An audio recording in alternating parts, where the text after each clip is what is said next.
Ouvrons à présent la parole de Dieu et nous lirons dans l'évangile de Luc au chapitre 15, à partir du verset 11.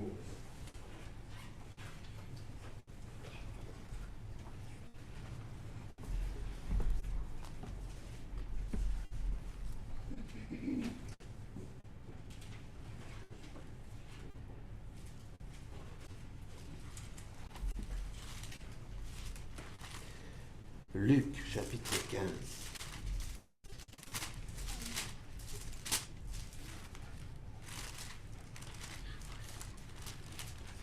Nous lirons les versets 11 à 22. Luc 15, 11 à 22. C'est le fils prodigue. Il dit encore, un homme avait 2 fils. Le plus jeune dit à son père, mon père, donne-moi la part de la fortune qui doit me revenir. Et le père leur partagea son bien. Peu de jours après, le plus jeune fils rassembla tout ce qu'il avait et partit pour un pays lointain, où il dissipa sa fortune en vivant dans la débauche. Lorsqu'il eut tout dépensé, une grande famine survint dans ce pays, et il commença à manquer de tout. Il se lia avec un des habitants du pays, qu'il envoya dans ses champs pour faire paître les pourceaux. Il aurait bien désiré se rassasier des caroubes que mangeaient les pourceaux, mais personne ne lui en donnait. Rentré en lui-même, il se dit, combien d'employés chez mon père ont du pain en abondance, et moi ici je péris à cause de la famine.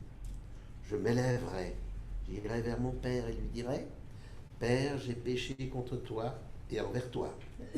Je ne suis plus digne d'être appelé ton fils, traite-moi comme l'un de tes employés. Il se leva et alla vers son père. Comme il était encore loin, son père le vit et fut touché de compassion. Il courut se jeter à son cou et l'embrassa. Le fils lui dit, Père, j'ai péché contre le ciel et envers toi. Je ne suis plus digne d'être appelé ton fils. Mais le père dit à ses serviteurs, apportez vite la plus belle robe et mettez-la lui. Mettez-lui une bague au doigt et des sandales pour ses pieds. Que la lecture de la parole de Dieu agisse dans nos cœurs. Je laisse à présent la parole à notre frère Henri. François. Pardon? Ah, excusez-moi. Oui, il y a quelque chose qui allait m'échapper. Nous avons le plaisir d'entendre Goun chanter accompagné par Samuel.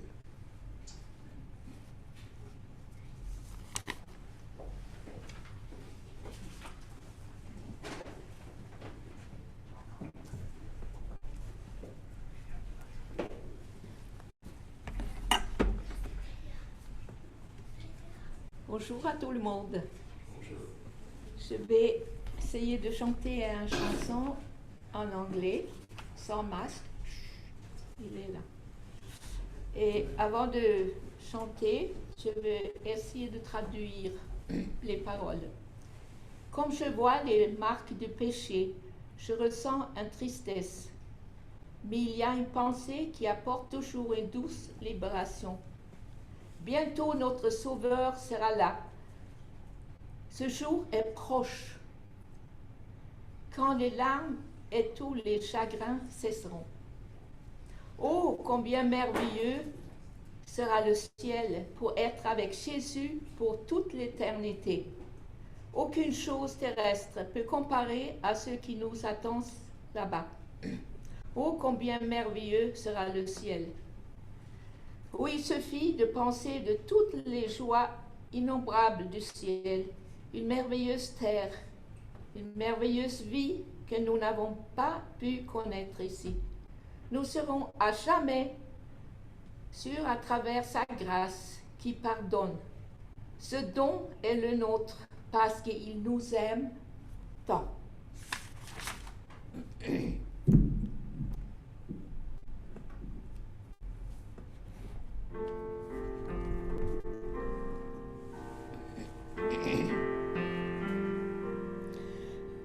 As I see the mark of sin, I feel a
Merci beaucoup pour ce beau chant rempli de très beaux messages. Et cette dernière parole de ce chant retentit dans mon esprit que ce sera merveilleux lorsqu'on sera là-bas. Oui, c'est notre espérance à chacun d'entre nous, c'est de sortir de ce monde et puis de rejoindre notre frère Jésus et notre Père céleste. Mais en attendant, nous sommes dans cette dernière lutte de notre terre. J'ai reçu juste hier matin ce livre, dernier livre que le pape François vient d'écrire, et il est intitulé « Un temps pour changer ». C'est le titre en français, mais le titre de l'original, c'est, je traduis, « Osons rêver. La route sera meilleure bientôt ». Voilà le titre de l'original. Eh bien, dans cet ouvrage, j'ai passé rapidement quelques heures pour parcourir toutes les pages de cet ouvrage, et l'auteur partage en 3 parties ce livre. Première partie, c'est un constat. Il intitule « Un temps pour voir, un constat de ce qui ne va pas dans ce monde ». Eh bien, il reprend tout simplement les signes dont Jésus a parlé dans Matthieu chapitre 24 par exemple, mais il va au-delà des signes dont Jésus parlait. Il parle des malheurs dont il est au courant au Yémen par exemple, Rohingya en Birmanie, ou en Chine, les musulmans chinois. Bref, il est au courant de tous les problèmes dans le monde. Et la première partie de son livre, il recense tout cela. Donc vous êtes glacé, en somme, dans cette description de la première partie de son livre, de tout ce qui ne va pas dans ce monde. Et c'est effrayant, effectivement. Dans la deuxième partie, il intitule cette deuxième partie le moment de choisir. Donc là, il développe ce verbe discerner pour choisir ce qu'il faut faire face à tous ces problèmes. Et dans la dernière partie, cette fois-ci, un temps pour agir. Cette fois-ci, il ne faut pas rester devant juste les constats, il faut agir. Et en particulier, il dit clairement, mais c'est dans les encycliques qu'il a publiées auparavant, il dit l'introduction du sabbat et du jubilé. Le sabbat, c'est le temps de repos, le moment de reprendre pour reprendre son souffle pour aller de l'avant. Et c'est pareil pour le jubilé. Voilà l'idée derrière cette évocation du sabbat et du jubilé. L'introduction du sabbat et du jubilé, moment de relèvement et de réparation, de remise des dettes et de rétablissement des relations, a été la clé de toute régénération, donnant le temps à la terre de renaître. Oui, allusion au problème de l'écologie, aux pauvres de trouver un nouvel espoir, aux gens de retrouver leur âme. Cette spiritualité dont il parle dans Laudato Si, dans l'encyclique majeure qu'il a publié. Pourquoi le sabbat rien à voir avec le sabbat de la Bible, mais le sabbat dont il parle ici, c'est le dimanche, bien entendu. Donc, voilà rapidement ce livre qui, pour moi, est un signe des temps. Les personnes qui lisent ce livre doivent se rappeler ce que Jésus a dit dans Matthieu chapitre 24, que j'évoque ici. Matthieu chapitre 24, et le verset dans Matthieu 24, le verset 33, « Quand vous verrez toutes ces choses, dit Jésus, sachez que le Fils de l'homme est proche, à la porte. » Quand vous verrez toutes ces choses, le pape François voit toutes ces choses, mais il ne voit pas que le Fils de l'homme est proche à la porte. Pour lui, c'est le moment de tout repenser, de tout reprendre pour rétablir une manière toute nouvelle de reconstruire le monde. Et c'est la raison pour laquelle, pour nous, nous devons intégrer dans notre pensée 1 Thessaloniciens chapitre 5, le verset 3. 1 Thessaloniciens chapitre 5, verset 3.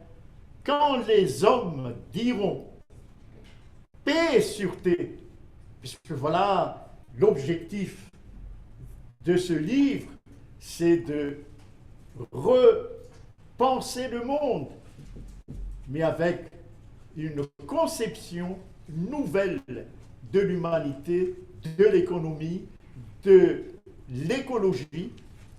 Quand les hommes diront paix et sûreté, alors une ruine soudaine les surprendra, comme les douleurs de l'enfantement surprennent la femme enceinte, et ils n'échapperont pas du tout.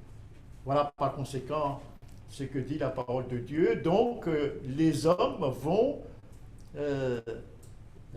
repenser les choses pour qu'il y ait paix et sûreté face à toutes les situations catastrophiques devant lesquelles nous nous trouvons actuellement. Mais notre vision des choses est tout à fait différente. C'est Jésus qui le dit dans Luc chapitre 21. Luc chapitre 21 et le verset 28. Quand ces choses commenceront à arriver, dans la première partie du livre dont je viens de parler, il décrit tout ce qui ne va pas, et si vous avez été là, vous avez une vision très, très triste et négative du monde. Quand ces choses commenceront à arriver, redressez-vous et levez vos têtes. Pour quelle raison? Parce que votre délivrance approche. Donc c'est un véritable signe des temps. Mais revenons à notre réflexion ce matin. Notre réflexion ce matin, c'est sur la compassion de Dieu. On en a besoin. On a besoin d'avoir constamment dans notre lecture de la Bible, dans notre vie de tous les jours, cette idée que Dieu est miséricordieux, qu'il a compassion de nous.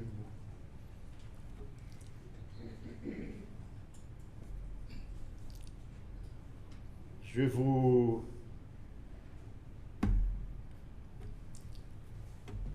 lorsque vous ouvrez Luc chapitre 15, ce chapitre débute par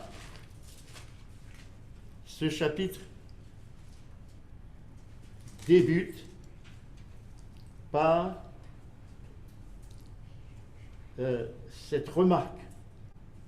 Tous les publicains et les gens de mauvaise vie s'approchaient de Jésus pour l'entendre. Autrement dit, toutes les personnes qui sont exclues de la société, des publicains tels que Matthieu, des gens de mauvaise vie tels que Marie de Magdala. Et les pharisiens et les scribes murmuraient, disant, mais cet homme accueille des gens de mauvaise vie et mange avec eux. Autrement dit, c'est la compagnie de Jésus, puisque Jésus est venu pour cela. Et Jésus dit, le verset 4, il commence à raconter des paraboles. Et la parabole du fils prodigue est une de ces paraboles qui révèle la miséricorde de Dieu pour les hommes, les pécheurs. Les paraboles de la brebis perdue, de la drachme et de l'enfant prodigue, voilà les paraboles que Jésus racontait à ces gens, mettent en évidence quoi? L'amour compatissant de Dieu pour ceux qui se perdent. Même s'ils vivent loin de lui par le péché, il ne les abandonne pas à leur misère, mais il est plein de tendresse et de compassion pour ceux qui sont exposés aux tentations de l'ennemi. Ce fils cadet, dans cette parabole, s'était lassé des règles de la maison paternelle. Il pensait qu'elle portait atteinte à sa liberté. Méconnaissant l'amour et les soins que son père lui avait témoignés, il décida de n'en faire désormais qu'à sa tête. Il veut les jouissances présentes et peu lui chaud l'avenir. Voilà la décision du fils prodigue. Maintenant qu'il a de l'argent à profusion et la liberté de faire ce qui lui plaît, il se flatte de pouvoir satisfaire les désirs de son cœur. Personne ne pourra plus lui dire « Ne fais pas ceci, cela te serait nuisible. » Ou encore « Fais cela, parce que c'est bien. » De mauvais compagnons le plongeront de plus en plus profondément dans le péché et il gaspillera son bien en vivant dans la débauche. Il vilipende le trésor de sa jeunesse, les plus belles années de son existence, la force de son intelligence, les brillantes visions de ses jeunes années, mais surtout ses aspirations spirituelles. Tout est consommé dans le feu de la convoitise de la chair, la convoitise des yeux et l'orgueil de la vie. Mais, à ce moment-là, une terrible famine survient. Et il commence à se trouver dans le besoin. Il se met au service d'un propriétaire du pays qu'il envoie paître les pourceaux. Le jeune homme qui s'était vanté de sa liberté se trouve maintenant réduit à l'esclavage. Saisi par les liens de son péché, il est réduit à la plus odieuse servitude.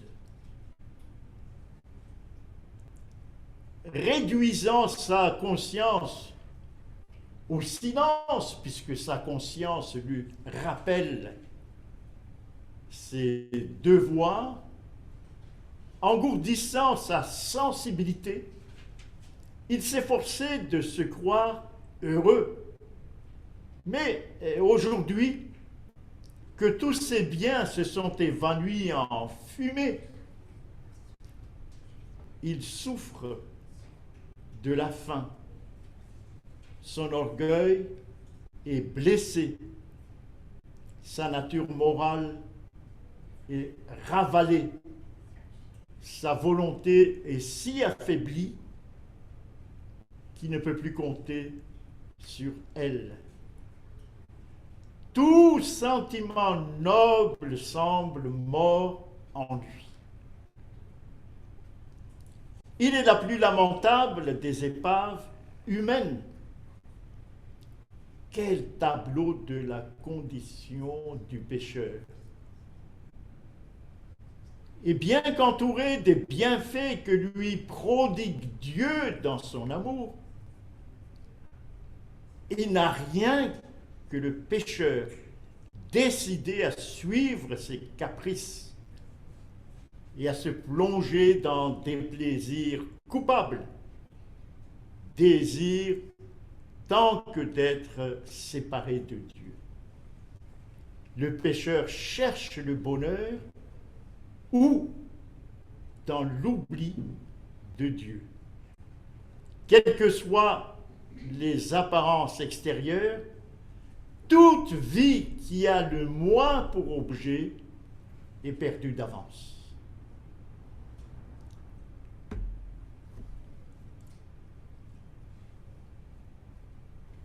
L'amour de Dieu cherche encore celui qui s'est sciemment éloigné de lui. Ça, c'est caractéristique de l'amour de Dieu. Et il fait tout pour le ramener dans la bonne voie. Dans sa grande misère, le fils prodigue est rentré en lui-même. Le charme que Satan avait jeté sur lui a disparu. Et il comprend maintenant que ses souffrances ne sont que le résultat de sa folie. Si misérable qu'il soit, le fils prodigue croit encore à l'amour paternel. Cet amour l'attire. C'est aussi parce qu'il est persuadé que Dieu l'aime que le pécheur se sent poussé à venir à lui. La bonté de Dieu te pousse à la repentance, dit Paul dans l'Épître aux Romains. Le Seigneur déclare « Je t'aime d'un amour éternel. C'est pourquoi je te conserve ma bonté. » Jérémie 31, 3. L'attente du Père. Et aujourd'hui, que d'un pas lassé, il se dirige vers la demeure abandonnée. Il ne sait pas que quelqu'un guette son retour.